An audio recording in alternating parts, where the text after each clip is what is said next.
একটু ভেবে দেখুন তো, আমাদের পৃথিবীর বুকে সময় যে গতিতে অতিক্রম করে পর্বতের শীর্ষে তার গতি কি একই রকম হবে? না, একদমই না। পর্বতের শীর্ষে তার গতি কিছুটা বেশি মনে হবে। কিন্তু দৈনন্দিন জীবনে আপনাকে আমাকে সময়ের এই মৃদু গতির হেরফের নিয়ে মাথা ঘামাতে হয় না। তবে বর্তমানে মানুষ এখন মহাশূন্য দখলের দৌড়ে নেমেছে। ইতিমধ্যে যুক্তরাষ্ট্র এবং চীন চন্দ্রপৃষ্ঠে স্থায়ী আস্তানা গড়ার জন্য একে অপরের সঙ্গে প্রতিযোগিতা শুরু করেছে। এজন্য আরও অনেক গুরুত্বপূর্ণ বিষয়ের সঙ্গে তাদেরকে সময়ের খেয়ালখুশির কথাও মাথায় রাখতে হচ্ছে, যা খুবই গুরুত্বপূর্ণ মনে করছে বিজ্ঞানীরা। আমাদের পৃথিবীর একদিন চাঁদে প্রায় 56 মাইক্রোসেকেন্ড কম হয়।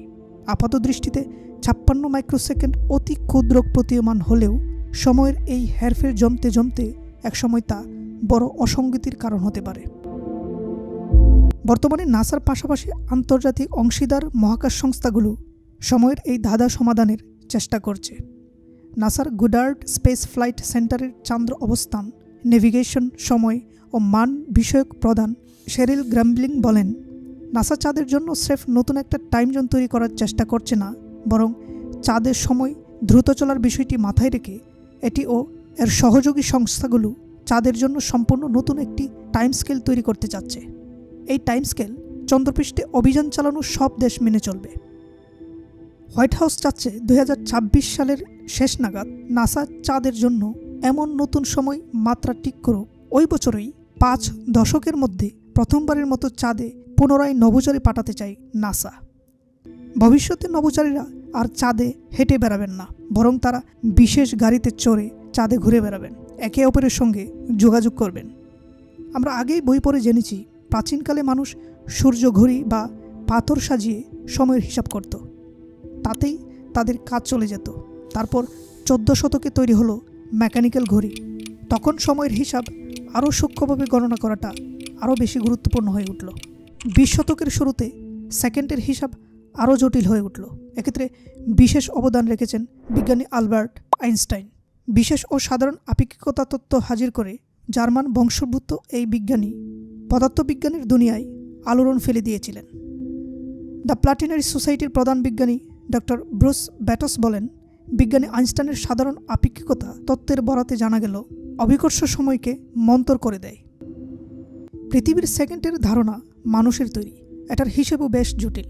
তবে পৃথিবীর সময়ের হিসাব আপেক্ষিকতার জটিলতাগুলোর সমাধান বিজ্ঞানীরা শেষ পর্যন্ত খুঁজে পেয়েছেন। তারা পৃথিবীর বিভিন্ন স্থানে কয়েকশো পারমাণবিক ঘড়ি বা অ্যাটমিক ক্লক স্থাপন করেছেন। অ্যাটমিক ঘড়িগুলো অতি সূক্ষ্মভাবে সময়ের হিসাব করতে পারে। সারা বিশ্বজুড়ে ছড়িয়ে থাকা এসব অ্যাটমিক ঘড়ি সময়ের গড় করে পৃথিবীর জন্য বিজ্ঞানীরা সবচেয়ে সম্ভাব্য নিখুঁত সময় কোঅর্ডিনেটেড ইউনিভার্সাল টাইম বা ইউটিসি তৈরি করেছেন। সমুদ্রপৃষ্ঠ আর পর্বত শীর্ষে সময়ের হেরফেরের নিয়মের ধরুন পৃথিবী থেকে যত দূরে যাওয়া যায় সময়ের পার্থক্য ততই বাড়ে। আবার আইনস্টাইনের বিশেষ আপেক্ষিকতা তত্ত্ব অনুযায়ী ব্যক্তি বা নভোযান যত দ্রুত যায় সময়ের গতি তত কমে যায়।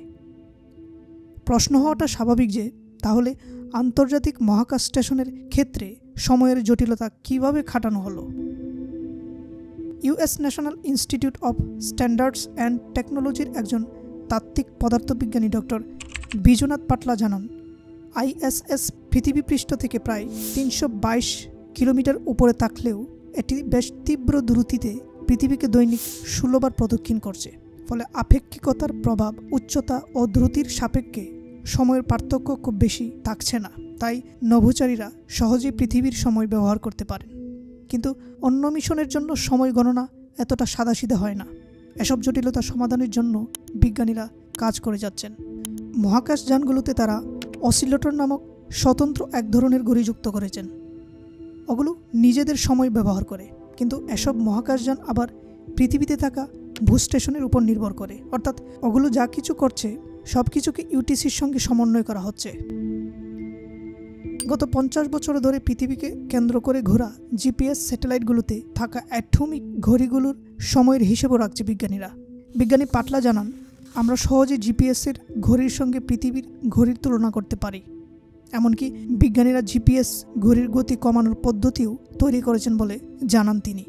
কিন্তু চাঁদের ক্ষেত্রে বিজ্ঞানীদের ঘড়ির দ্রুতি কমানোর ইচ্ছে নেই। তারা বরং পৃথিবীর সময়ের সাপেক্ষে চাঁদের সময়ের সঠিক পরিমাপ করতে চান। সম্প্রতি বিজুনাথ পাটলা চন্দ্র সময়ের ফ্রেমওয়ার্কের বিস্তারিত বিবরণসহ একটি গবেষণাপত্র প্রকাশ করেছেন। তবে চাঁদের সময়ের হিসেব নিয়ে একটি ব্যাপারে বিজ্ঞানীরা নিশ্চিত, তা হলো তাদেরকে পৃথিবী থেকে চাঁদে সময় গণনার যন্ত্রপাতি পাঠাতে হবে। চন্দ্রঘড়ি বানাতে কে বিনিয়োগ করবে, কোন ধরনের ঘড়ি চাঁদে চালু করা হবে, চাঁদের কোথায় এসব ঘড়ি বসানো হবে, এসব প্রশ্নের কোনো সর্বজন স্বীকৃত উত্তর এখনও তৈরি হয়নি বিজ্ঞানী মহলে। তবে বিজ্ঞানী গ্রামলিং বলেন, চাঁদকে আবর্তন করা বিভিন্ন উপগ্রহের মধ্যে বিভিন্ন ধরনের ঘড়ি বসানো হবে। আবার চাঁদের সুনির্দিষ্ট স্থানে যেখানে কোনো একদিন মানুষ ভ্রমণ করবেন সেসব জায়গাতেও এসব ঘড়ি বসানো হতে পারে। চলুন তাহলে জানা যাক কী পরিমাণ খরচ হতে পারে এই ঘড়ি বানাতে। মহাশূন্যে ভ্রমণের উপযুক্ত করে বানানো একটি অ্যাটমিক ঘড়ির পেছনে কয়েক মিলিয়ন ডলার খরচ হতে পারে বলে জানিয়েছেন বিজ্ঞানীরা। তবে ক্রিস্টাল অসিলেটর ঘড়িতে খরচ কিছুটা কম হবে।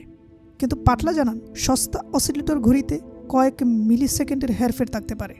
আর এ ব্যাপারটা মাথায় রাখা গুরুত্বপূর্ণ, কারণ নেভিগেশনের জন্য ঘড়িগুলোকে 10 ন্যানোসেকেন্ডের কোটায় একই ছন্দে রাখতে হবে আমাদেরকে। পৃথিবীর অ্যাটমিক ঘড়িগুলো যেভাবে ইউটিসির সময়ের সঙ্গে তাল মিলিয়ে কাজ করে, তেমনিভাবে চাঁদে স্থাপন করা একাধিক ঘড়ির ওই নেটওয়ার্ক নতুন একটি লুনার টাইম স্কেলের সঙ্গে তাল মিলিয়ে কাজ করবে।